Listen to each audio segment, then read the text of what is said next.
వెన్నుపోటు పాలనపై వైఎస్ఆర్సీపీ నిరసన. కూటమి ప్రభుత్వం ప్రజలను మోసం చేస్తుంది. దాడిశెట్టి రాజా. నిజం నీడలో ప్రతినిధి తుని. ఎన్నికల సమయంలో ఇచ్చిన హామీలను అమలు చేయకుండా ప్రజలను మోసం చేసిన కూటమి ప్రభుత్వ వ్యతిరేక శ్రీ వైఎస్ జగన్ గారి ఆదేశాల మేరకు కాకినాడ జిల్లా వైఎస్ఆర్ కాంగ్రెస్ పార్టీ అధ్యక్షులు శ్రీ దాడిశెట్టి రాజా గారి ఆధ్వర్యంలో తుని పట్టణంలో భారీ నిరసన ర్యాలీ నిర్వహించారు. ఈ నిరసన ర్యాలీ తుని పట్టణంలో రాజా గ్రౌండ్ నుండి ఆంజనేయ స్వామి గుడి, మెయిన్ రోడ్డు, గొల్ల అప్పారావు సెంటర్ మీదుగా కొనసాగింది. ఈ కార్యక్రమంలో వైఎస్ఆర్ కాంగ్రెస్ పార్టీ నాయకులు, కార్యకర్తలు, అభిమానులు పెద్ద ఎత్తున పాల్గొని విజయవంతం చేశారు. ఈ నిరసన కార్యక్రమంలో పాల్గొన్న ప్రతి కార్యకర్తలకు, నాయకులకు, అభిమానులకు పేరు పేరున కృతజ్ఞతలు తెలియజేస్తున్నారు.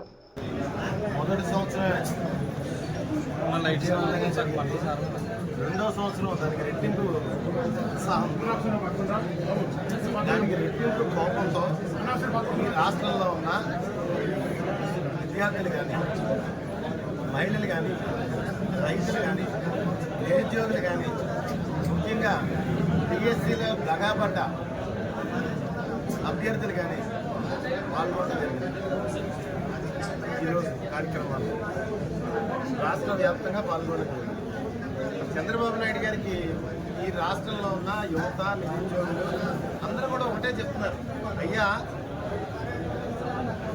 మీరు జగన్మోహన్ రెడ్డి గారి కన్నా రెట్టింపు అభివృద్ధి, సంక్షేమం, ఉద్యోగాలు, వ్యవసాయానికి తోడు, తర్వాత మహిళలకు కూడా ఎన్నో చేస్తాను, రెట్టింపు చేస్తానని చెప్పేసి మీరు అధికారంలోకి వచ్చారు. కానీ మీరు అధికారంలోకి వచ్చిన తర్వాత ఈ 2 సంవత్సరాల్లో ఈ రాష్ట్రంలో ఉన్న మహిళలకు కానీ, 18 సంవత్సరాలు నిండిన ఆడపిల్లలు 60 సంవత్సరాల వరకు మీరు చేసింది ఏమీ లేస్తున్నా. ఈ రాష్ట్రంలో ఉన్న డ్వాక్రా మహిళలకి మీరు చేసింది ఏమీ లేస్తున్నా. ఈ సంవత్సరంతో కలిపి ఈ రాష్ట్రంలో ఉన్న రైతులకి మీరు బాకీ, రైతు భరోసా కింద 60,000 బాకీ. కానీ మీరు ఇచ్చింది 10,000 రూపాయలు. మరి ఇంకా ఇస్తారో లేదో తెలియదు. 6 సిలిండర్లు ఇచ్చేసామని మీరు అంటున్నారు. మరి ఎన్ని సిలిండర్లు ఇచ్చారో మరి ఈ రాష్ట్ర ప్రజలే చెప్తున్నారు. యాక్చువల్గా ఈ రాష్ట్రంలో ప్రజలందరూ కూడా ఎంత ఎండలో నిరసన తెలిపారో తెలుసా మీకు? చంద్రబాబు నాయుడు గారు ఈ ఎండ కన్నా బాగా మండే ఈ ఎండ కన్నా ఈ రాష్ట్రంలో ఉన్న మహిళలకి, విద్యార్థులకి, రైతులకి అందరికీ కూడా మీ మీద కోపంగా ఉంది. మీ మీద ఉన్న కోపంతో ఈ ఎండలోకి వస్తే వాళ్ళకి ఎండలు లెక్క చేయని పరిస్థితి ఉంది. అంత బగబగలా మాడుతూ మండుతున్నారు. ఇప్పటికైనా సరి చేసుకోండి, మీరు ఇప్పటికైనా సరి చేసుకోండి.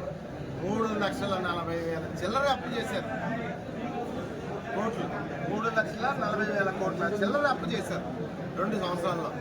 అదే జగన్మోహన్ రెడ్డి గారు 2 సంవత్సరాలు కరోనా కష్టకాలంలో ఉన్న ఈ రాష్ట్రంలో 5 సంవత్సరాల్లో 3,32,000 కోట్లు అప్పు చేసిన పరిస్థితి కనపడుతుంది.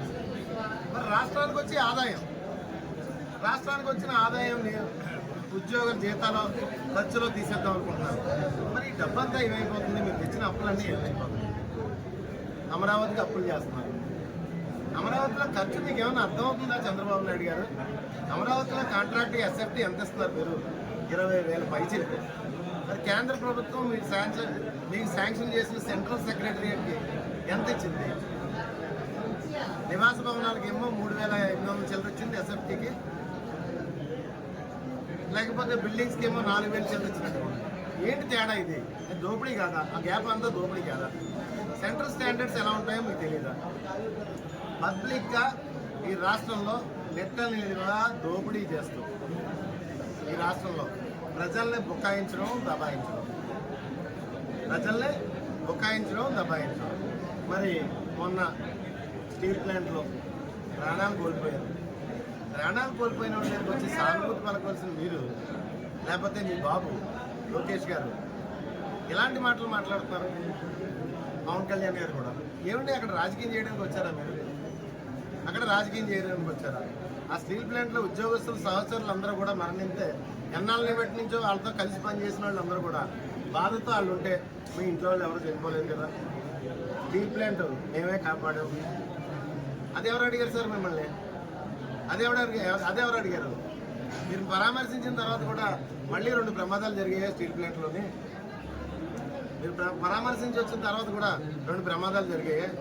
మరి 20,000 మంది పనిచేసి స్టీల్ ప్లాంట్లో మరి ఇవాళ 7,000 మంది 8,000 మంది ఉన్నారంటున్నారు. వాళ్ళకి టార్గెట్ పెట్టారంటున్నారు. ఇంత పని చేసి ఇంత లాభాల్లో ఉంటే కానీ మీకు జీతాలు ఇవ్వలేదు. 4.5 మాసాల నుంచి జీతాలు లేవంటారు. వాళ్ళకి పొమ్మన కంటేనే పొగ పెట్టేస్తా అంటున్నారు. 50% అబౌవ్ స్టీల్ ప్లాంట్ ప్రైవేటైజేషన్ చేసిన పరిస్థితి. మీరు అక్కడికి వచ్చి స్టీల్ ప్లాంట్ మేమే కాపాడాం, మీరు రాజకీయం చేయడానికి వచ్చారా, లేకపోతే ఆ కార్మికులు చనిపోయిన కార్మికుల్ని కాపాడడానికి వచ్చారు? ఈ రాష్ట్రంలో అన్నీ కూడా ఇలాంటి అప్రజాస్వామిక కార్యక్రమాలు జరుగుతున్నాయి. మరి మనం చూస్తున్నాం రెడ్ బుక్. మీ రెడ్ బుక్కే మిమ్మల్ని కొంపముంచింది. ఈరోజు మీ రెడ్ బుక్ ప్రభావమే ఈరోజు రాష్ట్రంలో ప్రజలందరూ రోడ్ల మీద ఎక్కుతున్నారండి. మీరు రెడ్ బుక్ రాజ్యాంగంతో రాష్ట్రంలో ఉన్న ప్రజలందరినీ అణిచివేద్దామని చూస్తే, ఎందుకంటే నేను బాగా గమనించాను. లోకేష్ గారు, చంద్రబాబు నాయుడు గారు ఆ స్కిల్ కేసులో సాక్ష్యాధారాలతో సహా అడ్డంగా దొరికేసిన తర్వాత జైల్లో ఉన్న టైంలో రాజ్యాంగాన్ని మెన్షన్ చేసేవారు. మీరు రాజ్యాంగంలో పేజీలు మెన్షన్ చేసేవారు, రాజ్యాంగంలో ఉన్న పేరాలు మెన్షన్ చేసేవారు. మీరు రాజ్యాంగం పట్టుకుని మీరు అధికారంలోకి వచ్చారు. అధికారంలోకి వచ్చి రెడ్ బుక్ పట్టుకున్నారు. మళ్ళీ 2029 ఎన్నికల్లో ఖచ్చితంగా మళ్ళీ మీరు రాజ్యాంగాన్ని బయటకు తీసి అంబేద్కర్ గారు రాసిన రాజ్యాంగ ఎన్నికలు రాకునే పరిస్థితి వస్తుంది. లోకేష్ గారు ఎందుకు రాదు చెప్పండి? ఆ డిఎస్సి అభ్యర్థులు అది వెలికి తీస్తే ఎన్నికలు వస్తాయి. అధికారులు ఏమన్నా డిఫెండ్ చేయగలుగుతున్నారా? అభ్యర్థుల భవిష్యత్తుతో ఎలా ఆడుకున్నారు? ఈరోజు విద్యాశాఖ మంత్రిగా ఒకసారైనా మీరు సమాధానం చెప్పారా? మాట్లాడితే వేరే మంత్రులు వచ్చి మాట్లాడుతున్నారు. మీరు గట్టిగా మాట్లాడితే లోపలేస్తాం అంటున్నారు. ఈ రాష్ట్రంలో ప్రజలకి వెన్నుపోటు పొడిచి 2 సంవత్సరాలు అయింది. ఈ రాష్ట్రంలో ఉన్న ప్రజలను ఎన్నికల ముందు మీరేం చేశారు? భుజాల మీద చేతులేసి హామీలు రాసి సంతకాలు పెట్టి నమ్మించారు. మీ మాట అయితే ప్రజలు నమ్మరని పవన్ కళ్యాణ్ గారి మాట కూడా భరోసా తీసుకున్నారు. నాది హామీ, ఈ హామీలన్నీ నేను నెరవేరుస్తాను, ప్రతి ఆడపిల్లకి 1,500 చంద్రబాబు నాయుడుతో నేను ఇప్పిస్తాను, ప్రతి నిరుద్యోగి 3,000 రూపాయలు చంద్రబాబు నాయుడుతో నేను ఇప్పిస్తాను, ఇది కాకుండా నేను కూడా ప్రతి గ్రామంలోని యువతకి 10 లక్షల రూపాయలు చొప్పున నేను ఇస్తాను అని చెప్పి హామీలు ఇచ్చి సంతకాలు పెట్టారు. మీరు చంద్రబాబు నాయుడు గారు సంతకం, మీరు సంతకం, ప్రమాణ పత్రాలు ఇంటింటికి పంచారే. అది సరిపోదన్నట్టు గ్రామాల్లో ఉన్న మీ తెలుగుదేశం నాయకులతో కూడా సంతకం పెట్టించి పంచిపెట్టారే. ఏమయ్యాయి హామీలన్నీ?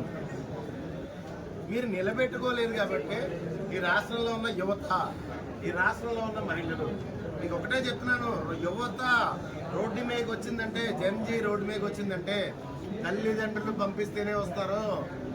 ఈరోజు ప్రతి కార్యక్రమాల్లోని యువత రోడ్డు మీదకి ఎక్కారు. అమ్మ నాన్న పంపిస్తేనే వస్తారు. అమ్మ పలానా కార్యక్రమానికి వెళ్తున్నానంటే వెళ్ళానా అన్నారు.